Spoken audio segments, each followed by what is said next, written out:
हम देखिए सबसे पहले मैसा देखते हैं क्या है। अब मैसा को बोलते हैं, मैसा महत्तम समापवर्तक, हाईएस्ट कॉमन फैक्टर या एचसीएफ की शॉर्ट फॉर्म है मैसा। मैसे महत्तम, से समापवर्तक। अब महत्तम समापवर्तक होता क्या है? महत्तम समापवर्तक होता क्या है? ये दो या दो से अधिक दी हुई संख्याओं के सारगुणनखंडों में सबसे बड़ा सारगुणनखंड होता है। इसे समझने के लिए आइए हम कुछ उदाहरण देखते हैं।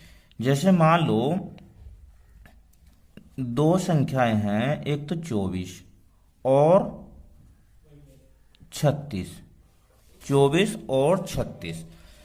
अब हमें इन दोनों संख्याओं में कोई ऐसी संख्या बड़ी से बड़ी ज्ञात करनी है जो इन दोनों संख्याओं को पूरी पूरी विभाजित करे।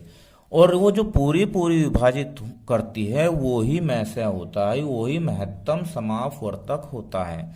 अब इसे ज्ञात करने की दो विधियां हैं, एक अभाज्य गुणनखंड विधि और एक भाग विधि। अब देखिए अभाज्य गुणनखंड विधि से कैसे ज्ञात करते हैं हम। अब इन दोनों संख्याओं के अभाज्य गुणनखंडन कर लेते हैं। 24 के अगर करते हैं हम अभाज्य गुणनखंड, तो तरीका क्या है कि पहले 2 से भाग दे। 2 से जब इसे भाग देंगे तो 2 एकम 2 और 2 दूनी 4, तो 12 उत्तर आएगा।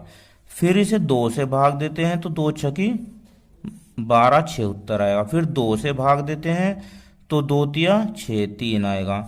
फिर 2 से तो ये भाग होगा नहीं, फिर 3 से करते हैं तो 3 एकम 3। तब तक भाग करते जाते हैं जब तक भागफल 1 ना आ जाए, यानी कि लास्ट में 1 ना आ जाए। तो अब हम देखो 24 बराबर लिख सकते हैं 2 गुणा 2 गुणा 2 गुणा 3। 2 दूनी 4 तिया 12 तिया नहीं, 2 दूनी 4 दूनी 8 तिया 24। ऐसे ही हम 36 के करते हैं। किसके?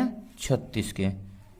36 को भाग करो 2 से, 2 एकम 2, 2 अट्ठे 16, 18 आ गया। फिर 2 से ये करो 2 नम 18। फिर 2 से ये भाग नहीं होगा तो 3 से करो, 3 तिया 9 और 3 एकम 3, 1 आ गया। देखो अब 36 को हम 2 गुणा 2 गुणा 3 गुणा 3 लिख सकते हैं। 2 दूनी 4 तिया 12 तिया 36। अब इसे ज्ञात करने का तरीका ये है, अगर हम इसका मैसा ज्ञात करते हैं तो इन दोनों के गुणनखंडों में कॉमन गुणनखंड कौन सा है? तो एक तो 2 है, ठीक है, एक और भी 2 है। कितना है? एक और भी 2 है, और इसके बाद एक 3 भी। देखो तो अगर हम इन तीनों की गुणा करते हैं तो 2 दूनी 4 या 12। अब ये 12 ऐसी संख्या है,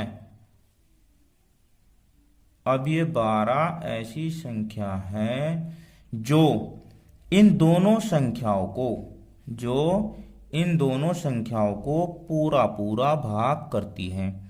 12 दूनी 24 और 12 तिया 36।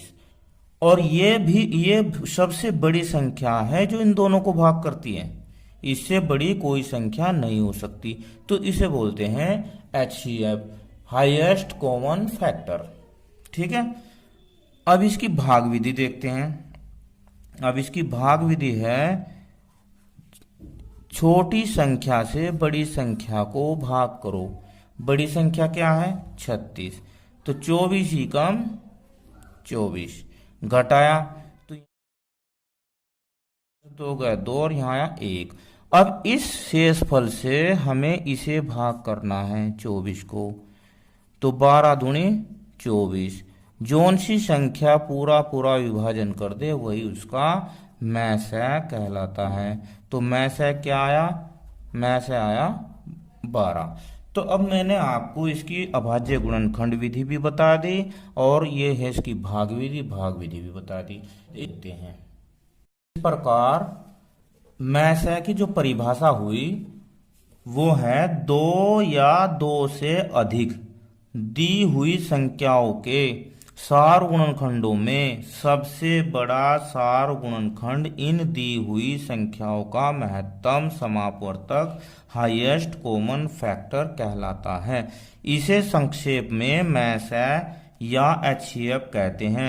इसे महत्तम सबसे बड़ा सार्वभाजक भी कहा जाता है। आइए अब इसके बाद मैसै के बाद लैसै को देखते हैं। लैसै लघुत्तम समापवर्त्य लोवेस्ट कॉमन मल्टीपल। अब वो तो था हाईएस्ट कॉमन फैक्टर, उसमें तो हमने किए थे फैक्टर। अब यहां पर है लोवेस्ट कॉमन मल्टीपल, इसे एलसीएम भी बोलते हैं। अब इसे समझने के लिए हम देखो 2 संख्या लेते हैं, 12 और 18।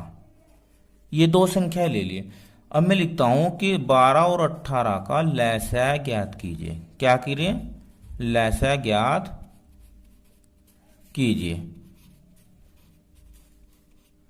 चलो अब देखिए हम 12 और 18 के गुणज लिख लेते हैं।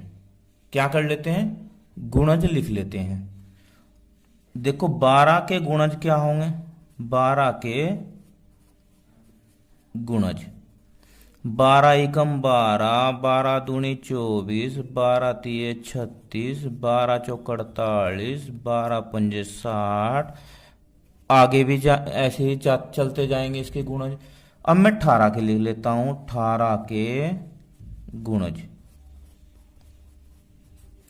18 एकम 18, 18 दूनी 36, 18 तिये 54, 18 चौक 72, 18 पंजे 90। आगे भी चलते जाएंगे।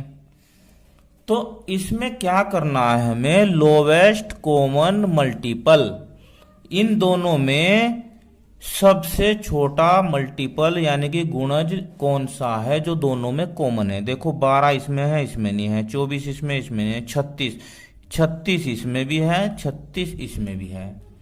क्या है? 36 इसमें भी है, 36 इसमें भी है। तो 12 और 18 का लैसै 36 हो गया। क्या हो गया? इसका उत्तर 36 आ गया। ये होता है लघुत्तम समापवर्त्य, यानी कि इन दोनों के गुणजों में से सबसे छोटा गुणज कॉमन कौन सा है, वो होता है लैसै।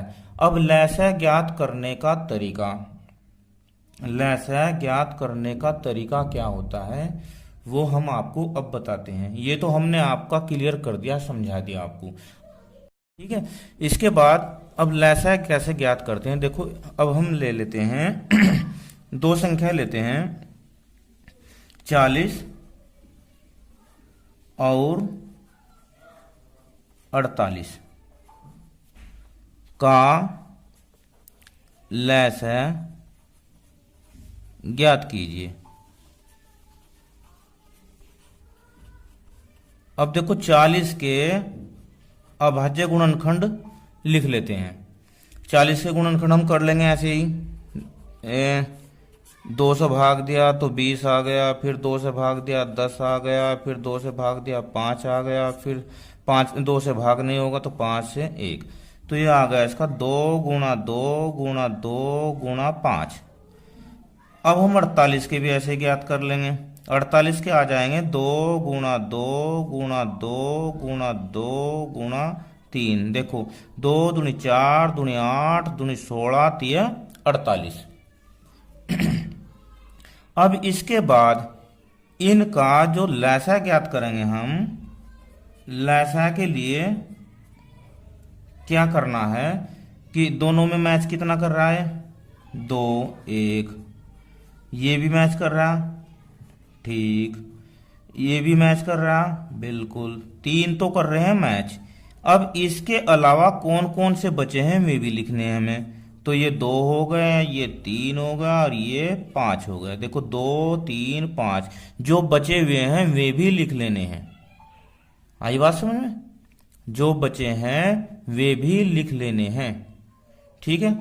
अब इनकी गुणा करते हैं। 2 दूनी 4, दूनी 8, दूनी 16, 16 ती 48, 48 पंजे 240। या इधर गुणा कर लेते हैं, 48 पंजे 5 8 40, 5 चौक 20 और 4 24। तो ये इसका आंसर हो गया। इस प्रकार लैसा ज्ञात करते हैं। अब आइए और उदाहरण दूसरी विधि से करके देखते हैं। अब देखो, हम दो संख्या ले लेते हैं, 24 और 90। तो हम लिखते हैं 24 और 90 का लैसा ज्ञात कीजिए। चलो, अब इनका दोनों का लैसा ज्ञात करने के लिए इन्हें हम ऐसे लिख लेते हैं, 24 और 90, बीच में कोमा लगा देते हैं। अब इन्हें हम भाग करते हैं। देखो, सबसे पहले करते हैं हम 2 से। 2 से जब हम इसे भाग करेंगे, जैसे हम अभाज्य गुणनखंड ज्ञात करते थे, तो यहाँ पर आ गया 12, 12 दूनी 24। और 2 से जब इसे भाग करेंगे तो 2 चौक 8 और 2 पंजे 10, ये आ गया 12 और 45। इसके बाद 2 से फिर भाग करते हैं, तो 2 छक्के 12 और 45 भाग नहीं होने का, तो जो भाग नहीं होता उसे जो का तो लिख देते हैं। इसके बाद फिर 2 से भाग करो, 2 तिया 6, 45 ज्यों का त्यों। इसके बाद अब यहाँ पर आकर हमारा 2 का पाड़ा नहीं चलने का, तो हम 3 का चलाएंगे, 3 ही कम 3, और यहाँ पर आ गया 15 तिया 45। चलो, अब यहाँ पर फिर 3 का ही चलाएंगे, क्योंकि एक में तो चलेगा नहीं। जिसमें पहाड़ा नहीं चलता वो जू का तू लिख देते हैं, 1, 3 पंजे 15। इसके बाद बताओ, 3 का पहाड़ा चलेगा क्या? 5 में नहीं चलेगा, तो 5 का चलेगा। ये जू का तू 1 और ये 5 ही कम 5। तब तक पहाड़ा चलाते जाते हैं जब तक लास्ट में 1 1 ना आ जाए।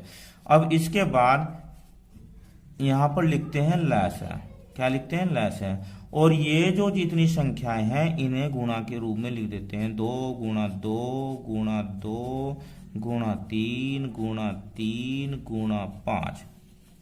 अब इनकी गुणा कर देते हैं, 2 दूनी 4 दूनी 8 तिया 24 तिया 72 पंजे 72 पंजे 5 दूनी 10 5 सत्ते 35 और 1 36। कितना आ गया? 360। कितना आ गया? 360। तो 360 इनका वो गुणज है जो दोनों से भाग होगा। ये 24 से भी भाग होगा और ये 90 से भी पूरा पूरा विभाजित हो जाएगा। तो अब इस प्रकार लघुत्तम समाप्त प्रत्यय की जो परिभाषा हो गई, 2 या 2 से अधिक दी हुई संख्याओं का लघुत्तम समाप्त प्रत्यय इन संख्याओं के सार गुणजों, सार गुणज, ये जो सार गुणज है, सार गुणज क्या आया था हमारा? 36 आता। गुणजों में से सबसे छोटा लघुत्तम या निकटतम गुणज होता है। संक्षेप में इसे एलसीएम लैसा भी कहा जाता है।